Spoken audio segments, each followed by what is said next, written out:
YouTube, Rook here from Rook Geek Goodness, my little channel on the interweb for all things geeky and cool. And today, guys, we have another action figure review we're taking a look at. We're looking at the Bandai Mighty Morphin Power Rangers White Ranger figure from their Legacy collection. This would actually be the third wave from which this figure is a part of. And it's a pretty interesting figure nonetheless.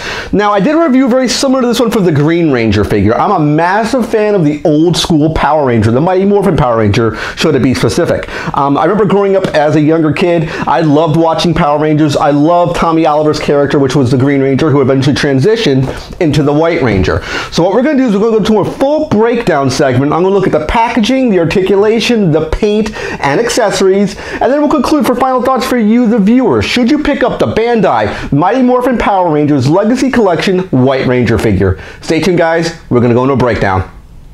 Okay, guys, we're in our breakdown segment looking at the Bandai Mighty Morphin Power Ranger Legacy Collection Series 3 White Ranger figure. So the very first thing we always do is look at the packaging. There's a full window box packaging, as you can see here. This would look like if you pulled it off a peg off a store shelf or if you ordered it online. You have a picture over here of the White Ranger. Down here it does say limited edition, I believe here on the bottom. Yeah, it does, limited edition for the Legacy Collection. On this side there is no actual information, just more box packaging. Same thing on this side here. On the back, we have all the information for the actual Power Rangers. You have each of the pieces here that you would need to build the Megazord. Now, just so everyone will know, you'll need pieces from both Wave 1 and Wave 3. I know that the Red Ranger is from Wave 1, the Yellow Ranger is from Wave 3, and I believe Blue, Black, and Pink or Wave 1 as well, I believe. I could be wrong on that, but that's what I believe they're actually a part of. So you need to get both actual waves to build the full Megazord figure here. Now, if you notice at the bottom, the White Ranger figure here, which is part of this particular wave, he does not have a piece for the actual Megazord. If you look around the actual picture here, you don't see his face attached to any part of the Megazord. That is because the actual TV show, he didn't have a piece of the actual Megazord. He actually flew the Falcon Zord, which was a white bird, which would attach to the back of this. It would be nice if they had some type of add-on pack piece that you could put on the back to kind of represent the actual Falcon Zord, but they didn't actually do this in this particular wave of figures, and I'm okay with that. So that being said, we're going to come back from a cut in a second with the White Ranger out of packaging. Okay, guys, we have the White Ranger completely out of packaging with all his accessories. So the very first thing we do is look at the paint. Of course, he is all white with the gold and black trim that we know and we've seen before in the actual Power Ranger shows. Great amount of paint across the entire figure. Gold and black on his wrists and boot kind of guards here. And of course, the Dragon Shield, the White Ranger Dragon Shield, is the gold blackish color. It's not bright gold. It's more of like a drab kind of gold color, so it doesn't have a lot of pop on it, but it still looks good nonetheless. So let's actually look at the articulation of the figure. His head completely goes 360 and there's up and down movement. If we look at the actual sculpt, you know when you look at him, it is the White Ranger. His arms do go out to a full T, as you can see here, and when you swivel his arms 360, there is a little hindrance from the top of the shoulder pad here. So beware of that. You might get a little bit of a give right here from the top of the shoulder pad, so just be careful when you spin the arms around. My right arm here, as far as the hand goes, is a little loose. The joint, it will pop off and on. It can go right back on with no issues, so just beware of your figure. If you do notice, there is a double jointed elbow he does have, and he does have complete wrist swivels, which they spin complete 360. He does have an ab crunch, as you see here. He does have complete 360 waist swivel, and just so everyone will know, beware of the actual Dragon Shield itself here. If you notice, I'll move his arm up, there's kind of an opening here and an opening on this side here. You can basically peel the entire Dragon Shield assembly away if you wanted to. I wouldn't do that. It looks to be probably either pegged in or glued into his chest piece, so just be careful of the Dragon Shield. If you're trying to yank or pull, you might actually rip the entire Dragon Shield assembly off, so please beware of that. His legs can go out to a full split, as you see me doing here.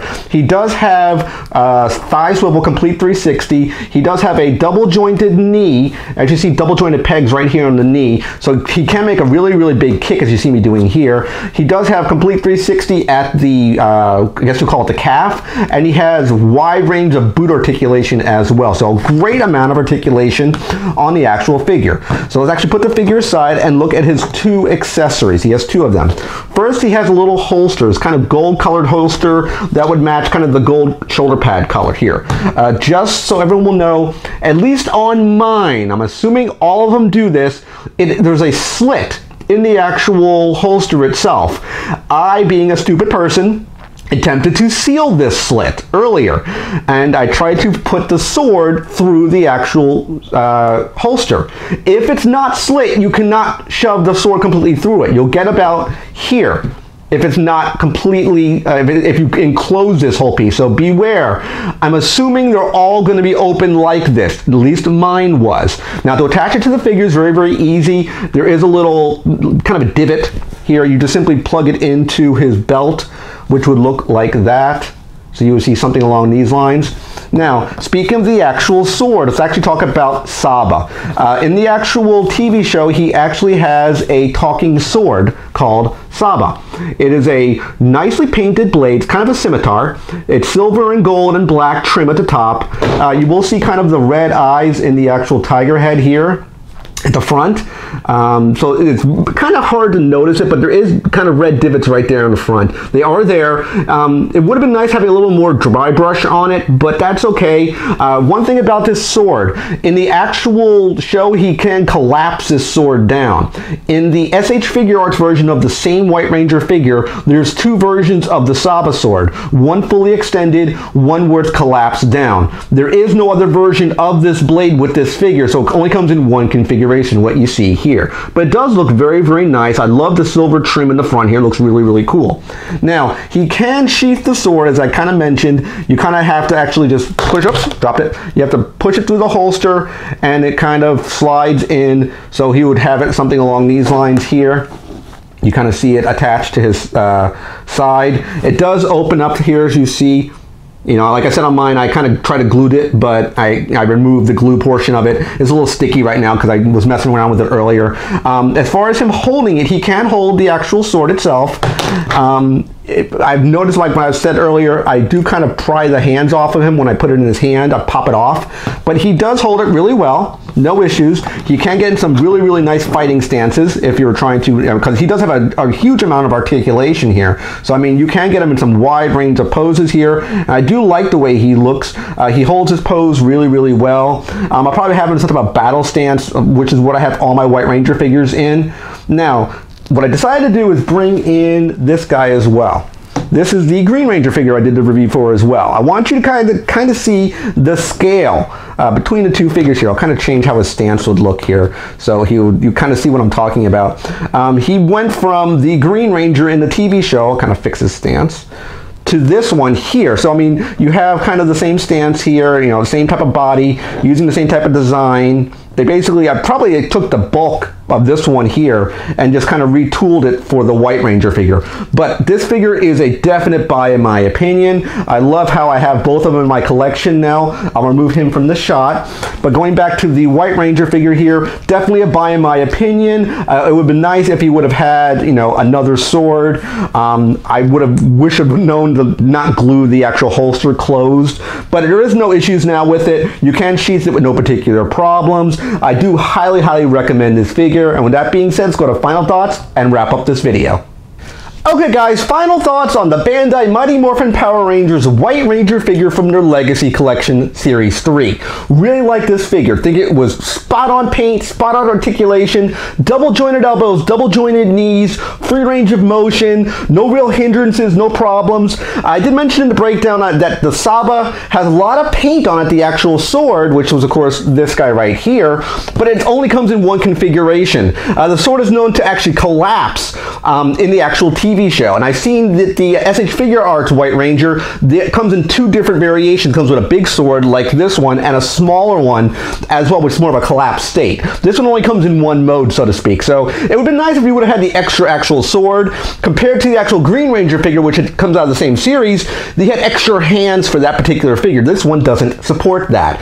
I'm assuming because the Dragon Dagger, where you could hold it in a different pose for the Green Ranger, that's why you had the extra set of hands. This one doesn't support the extra set of hands. And one good thing I'd like about this is that you don't need to actually invest in this particular wave to get the actual Megazord pieces that you needed parts of in series Wave 1 and now Wave 3 here. You can just get White Ranger and not need anything else in this particular series if you just want the White Ranger figure. So I do like that. Now, if you want to get the entire wave, then you have to, you know, spend the extra cash for this figure. The price point, if you are interested, is $19.99. It goes a little higher on, let's say, Amazon, but it is available in retail stores. I'll put a link above here where I actually got them on a toy hunt. I paid $20 for this particular figure. Definitely a buy in my opinion. Definitely pick up this figure if you're a White Ranger fan of the old Power Ranger show, the Mighty Morphin one. I hope you liked this video. Click that like button at the bottom of the page. You can always click the subscribe button, which is a big picture of my face at the bottom. And you can click window contents over here to watch more of my videos. I'll see you in the next video, guys. Take care, and bye-bye.